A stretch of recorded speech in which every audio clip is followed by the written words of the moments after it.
Saya sampai dunia kiamat pun tidak pernah menyetujui proyek IKN itu, pemindahan IKN di Kalimantan, dan saya akan mengutuk itu tempat IKN. Jadi bagaimana keadilan ini tidak pernah kami dapatkan.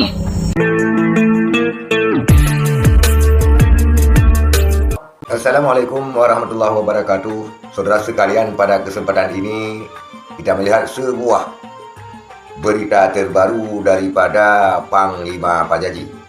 Kita lihat Panglima Pajaji ini dengan sangat berani menentang IKN ataupun Ibu Kota Negara di Kalimantan.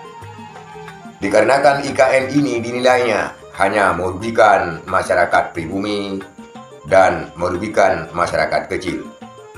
Ini beriringan dengan surat edaran daripada otorita IKN yang memerintahkan 200 warga untuk merubuhkan rumahnya dan mengosongkan lahan karena masuk dalam kawasan inti IKN. Sebelum kita ekspos lebih lanjut, kita lihat dulu video Panglima Pajaji ini yang secara berani lugas tegas menentang IKN. Saya sampai dunia kiamat pun tidak pernah menyetujui proyek IKN itu, pemindahan IKN di Kalimantan, dan saya akan mengutuk itu tempat IKN. Jadi bagaimana keadilan ini tidak pernah kami dapatkan, tidak pernah merata terhadap masyarakat kami. Masyarakat kami habis, celahnya dirampas, dirampok tanpa kompensasi. Dan mirisnya lagi, gereja di-HGU-kan, rumah sekolah di-HGU-kan, tempat ibadah di-HGU-kan. Itu fakta yang terjadi di lapangan. Saya bukan hanya bicara omong kosong, saya bukan hanya bicara keluar-keluar, tetapi sayalah yang mengurus mereka, masyarakat.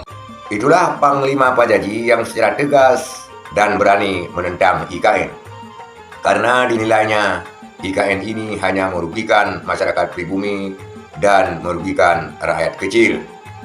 Ini dikarenakan dalam beberapa hari ini otorita IKN dikabarkan di media-media sosial memerintahkan 200 warga untuk mengosongkan karena masuk dalam wilayah inti IKN.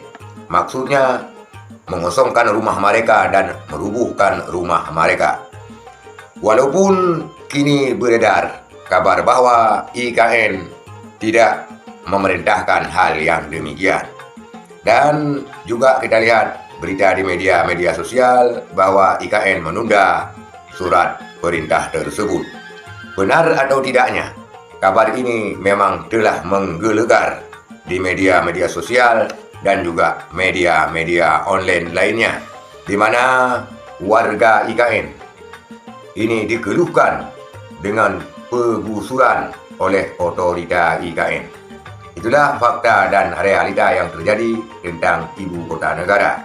Dan walaupun demikian, banyak pihak yang mendukung IKN ini. Bahkan termasuk kepada Capres, Cawapres. Apabila mereka tidak mendukung IKN, maka dipastikan mereka tidak akan lolos menjadi calon presiden Republik Indonesia. Itulah fakta dan realita negara kita tentang Ibu Kota Negara baru. Sekian, terima kasih. Assalamualaikum warahmatullahi wabarakatuh.